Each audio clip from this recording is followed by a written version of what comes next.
आज लड़ाई कोई इस बात के लिए नहीं है कि इमरान को एमएलए एमपी बनाना है कि नहीं बनाना है। आज लड़ाई बहुत बड़ी है इससे। बाबा साहेब भीमराव अंबेडकर ने देश को संविधान दिया, हमें आपको अधिकार दिए, और आज आपको हिंदू और मुसलमान के रंग में रंग करके ये संविधान को बदलना चाहते हैं। और जिस दिन संविधान बदलने का काम होगा, याद कर लीजिए, जिस दिन संविधान बदलने का काम होगा उस दिन आपका हक सबसे पहले कटने का काम होगा। सबसे पहले आपका हक कटने का काम होगा। ये जिस तरफ लेकर जाना चाहते हैं, इन्होंने धीरे धीरे उस विचारों को बढ़ाना शुरू कर दिया है। लोगों को धर्म के रंग में रंग दो, और इधर अपना काम चालू रखो। क्या काम किया? सरकारें बनाई। सरकार किस लिए बनती है? सरकार बनती है, चुनते हो कि देश के अंदर जो देश के संसाधन है उनके ऊपर सबसे ज्यादा अधिकार किसका है? देश के वासियों का होगा। वो सारे बेच दोगे, वो सारे बेच दोगे। राहुल गांधी की क्या लड़ाई है? राहुल गांधी यही तो कहते हैं कि देश का पैसा देश में लगे। अभी समझ में नहीं आ रही लोगों की, लेकिन जब समझ में आएगी तो सारी तस्वीर साफ हो रही है। नौकरी आपको नहीं मिलेगी। जब नौकरी की डिमांड करी और माहौल बन गया कि और सरकार को नौकरी देनी पड़ेगी, तो परीक्षा रखवा दी और चुपके से पर्चा लीक करा दिया। परीक्षा में 60 लाख लोगों ने, बच्चों ने इम्तिहान दिया। किसी बच्चे ने यहां इम्तिहान दिया? कोई सा है बच्चा यहां? क्या कई बच्चे हैं। कोई बच्चा है? आपके बच्चों ने तो दिया है, दिया है। एक बच्चे से फार्म के 1600 रुपए जमा हुए। 1600 रुपए, पता है इतना तो? और जो किराए का पैसा है वो अलग लगा, लेकिन 1600 तो फार्म पे जमा हुए। 60 लाख बच्चों के पैसे जेब में से निकाल लिए गए। फिर आरओ की परीक्षा हुई, उसको भी स्थगित कर, उसको भी पेपर लीक करा दिया। फिर पीसीएस की परीक्षा गिरी, उसको भी स्थगित करा दिया। यानी जो आपके बच्चों को नौकरियां मिलनी चाहिए, वो नौकरियां लगातार कम की जा रही, लगातार कम की जा रही, प्राइवेटाइजेशन की तरफ जा रहे हैं, जिससे देश में रहने वाले उन शोषित वंचित वर्ग के लोग, जिनको बाबा साहेब भीमराव अंबेडकर ने आरक्षण देकर के देश के अंदर व्यवस्था की कि देश के पिछड़े हुए दलित लोगों के बच्चों को नौकरी में आरक्षण मिल सके, ये उन नौकरियों को खत्म कर करके प्राइवेट सेक्टर में भेजने का काम करेंगे। तो ये नौकरी गरीब के बच्चे की जाएगी, पिछड़े वर्ग के बच्चों की जाएगी, दलित वर्ग के बच्चों की जाएगी। अभी आपकी समझ में अगर नहीं आ रहा है, एक योजना लेके आई, अग्निवीर योजना।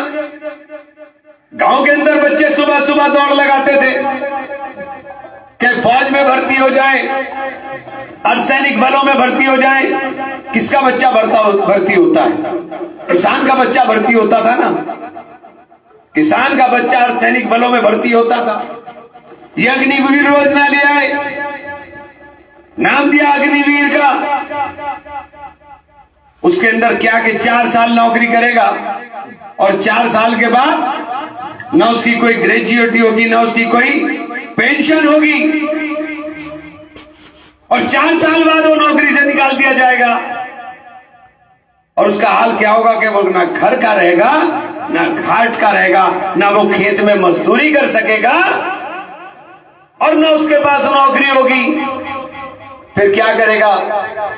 वो डंडा लेकर के किसी घर के बाहर लाला जी के या तो चौकीदारी करेगा या किसी फैक्ट्री के अंदर गार्ड की नौकरी करेगा। ये आपके बच्चों का भविष्य ये सरकार बनाना चाहती है। अगर आपकी समझ में नहीं आ रहा है तो इस बात को समझ लीजिए और मेरी बात अगर गलत हो मुझे बिल्कुल वोट मत दीजिए। मेरे को लगता है नहीं सही। किसान का बेवकूफ बना दिया। सब सरकारें हैं, किसी भी सरकार रही हो, हर साल गन्ने का पैसा बढ़ता था, हर साल गन्ने का पैसा बढ़ता था। बताइए बढ़ता था कि नहीं बढ़ता था? अब इन्होंने क्या किया, पूरे 9 साल के अंदर कितना रुपया बढ़ाया इन्होंने 9 साल में? 20 रुपए अब बढ़ाए और 20 पहले बढ़ाए थे। 39 या 45 कितने पैसे बढ़े 9 साल में?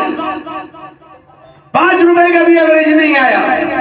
इधर पैसा बढ़ाते हैं और उधर यूरिया के कट्टे में से 10 किलो निकाल दिया।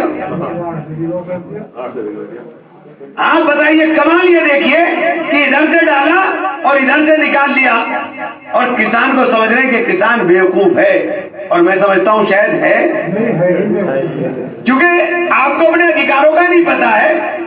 आपने कहा एमएसपी हमें चाहिए, हुकुम सिंह जी ने कहा, प्रधानमंत्री ने क्या कहा कि एमएसपी कानून लाने के लिए 2 लाख करोड़ की व्यवस्था करनी पड़ेगी। 2 लाख करोड़ की व्यवस्था। किसान के 2 लाख करोड़ का तो पेट में सबके दर्द है, लेकिन 16 लाख करोड़ रुपया तुमने पूंजीपतियों का माफ कर दिया, उसका कोई जिक्र नहीं करेंगे।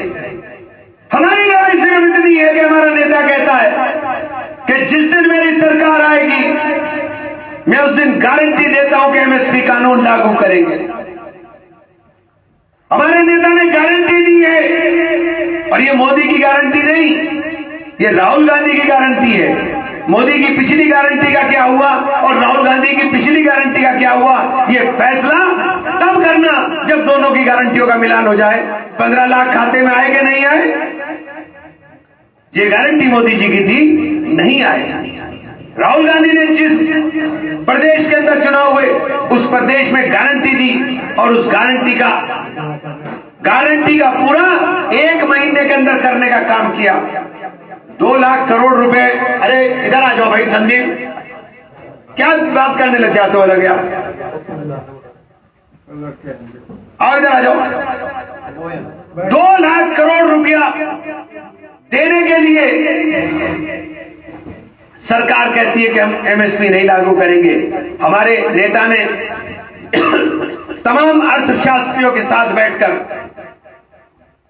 एक अपना मैनिफेस्टो तैयार करा रहे हैं, और जिसकी गारंटी रोज आप देख रहे होंगे। उन्होंने 1 लाख रुपए की गारंटी दी है कि गरीब महिलाओं को हम 1 लाख रुपया साल के अंदर देंगे।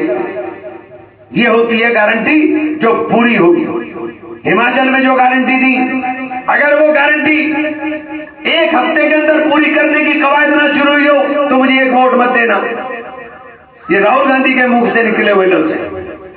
ये मोदी जी की गारंटी नहीं है कि आज कुछ है और कल कुछ हो जाए, कल बता देंगे कि तो जुमला था।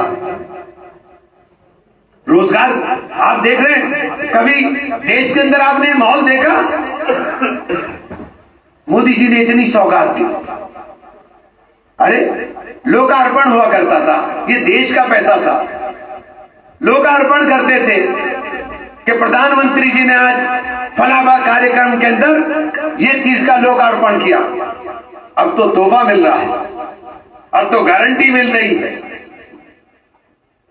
ये जो लोक लुभावने शब्द हैं, इन शब्दों के जाल में फंसा करके आपका बेवकूफ बनाया जाए।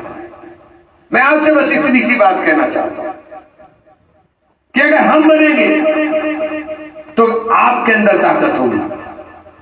आज क्या हाल कर दिया है, मेरे मुंह से निकली हुई बात दूर चली जाएगी। लेकिन अगर उत्तर प्रदेश में भारतीय जनता पार्टी 60 से ज्यादा सीटें जीतती है तो 1 हफ्ते में ये जो जोड़ी है हमारी, जो देश चला रही है, ये हमारे योगी को भी पैदल कर देगी। ये परिस्थिति इस देश के अंदर पैदा हो गई। किसी की बोलने की हिम्मत नहीं, किसी की हैसियत नहीं। आप प्रतिनिधित्व की बात करते हो, ये वो तय करेंगे। उत्तर प्रदेश, मध्य प्रदेश, छत्तीसगढ़ में तो कम है, राजस्थान, हरियाणा, आप कितनी तादाद में हो? ये पहली सरकार है कि 10 साल से उत्तर प्रदेश के अंदर कोई कैबिनेट मिनिस्टर आपके समुदाय से नहीं है। और बेशर्मी की इंतहा देखिए कि आपने राजस्थान में हमारी सरकार हटवा दी, इनके साथ चले गए, लेकिन वहां भी कैबिनेट मिनिस्टर आपको नहीं दिया गया, क्योंकि इनको पता है कि आपको दे या ना दे, इन्हें एक झुंझुना घुमाना है और सबका पागल बना देना है। मैं एक बात कहना चाहता हूं कि आज चुनाव देश के संविधान को बचाने का चुनाव है। आज संविधान में जो मिले हुए हमें अधिकार है, उन अधिकारों को संरक्षित करने के लिए अपने वोट का इस्तेमाल कर लीजिए। किसी को जिताने के, किसी को हराने के लिए नहीं। मैंने आज कह रहा हूं, अगर ये सरकार आती है और संविधान बदलता है तो फिर घर ही बैठिएगा, किसी की कोई हैसियत बचने वाली नहीं। मैं इसलिए कहना चाहता हूं कि देश, लड़ाई बिल्कुल साफ है, लड़ाई हमारी और भारतीय जनता पार्टी की, तीसरा कोई रास्ता नहीं है, तीसरा कोई रास्ता नहीं है। तो एक तरफा वोट, आप लोग बहुत अच्छी तादाद में यहां सब लोग मौजूद हैं। अगर मेरी बात से आपको इत्तेफाक नहीं है, लेकिन ऐसे मत इत्तेफाक करिए कि इमरान ने कहा इत्तेफाक नहीं, हम सहमत नहीं। थोड़ा सा विचार करिए कि चोट सबसे ज्यादा अगर लग रही है तो आपको लग रही है, और सीधे चोट किसान को लग रही है, सीधे चोट मजदूर को लग रही है, सीधे चोट इस देश के पिछड़ों को और इस देश के दलितों पर पड़ रही है। राहुल गांधी जातीय जनगणना की बात करते तो परेशान हो जाते, क्योंकि जातीय जनगणना होगी, जातीय जनगणना में पता चलेगा कि कौन कहां बैठा है, तो अब समझ में आएगा। प्रेस के अंदर राहुल गांधी ने पत्रकारों से सवाल कर लिया, तुम जातीय जनगणना के विरोध की बात करते हो, तुम बताओ तुम्हारे में से कितने ओबीसी और कितने एससी है? तो सन्नाटा छा गया, क्योंकि कोई ओबीसी और एससी नहीं था।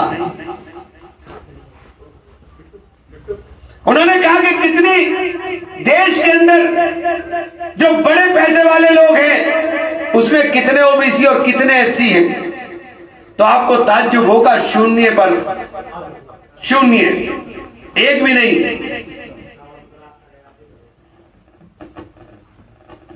आज आप लोगों से कहने के लिए आया हूं कि शुरुआत बुड्ढा खेड़ा से चुनाव की हो गई है और ये परिवर्तन लाना है। पूरा जाओ जी, आपका जाओ। मैं तो आपका था, आपका हूं और आपका रहूंगा। मैं किसी की बुराई नहीं करना चाहता, लेकिन मेरे अंदर तो जुनून काम करने का है। ये मेरे इख्तियार में नहीं था कि मैं राशिद मसूद के यहां पैदा हुआ, मैं तेज सिंह के यहां पैदा नहीं हुआ। ये मेरे इख्तियार में नहीं था, लेकिन आपके हित के लिए मैं इतना कह सकता हूं कि मैं सबसे बेहतर साबित होऊंगा, ये वादा आपसे करना चाहता हूं। हर वक्त मौजूद हूं, बाहर जाता नहीं, यही रहता हूं। चुनाव लड़ने के लिए नहीं आता कि सिर्फ चुनाव लड़ने के लिए 5 साल में आया हूं। मेरा तो 5 के 5 साल चुनाव रहता है, क्योंकि सुबह 3 घंटे लोगों से मिलना मेरा मामूल है, रोज का मामूल है। तो इसलिए आप सब लोगों का बहुत बहुत धन्यवाद। और मैं समझता हूं कि यहाँ आज इस अभियान की शुरुआत हो गई और एक नया अभियान हम लोग, मैं चाहता हूं कि पूरा चुनाव हमारा उसी स्लोगन पर लड़ा जाए, उसको हम तैयार करा रहे हैं और जल्दी उसे शुरू करेंगे। मेरा मान मेरा संविधान, हमारा मान देश का संविधान होगा, तभी हम लोग देश की रक्षा कर पाएंगे।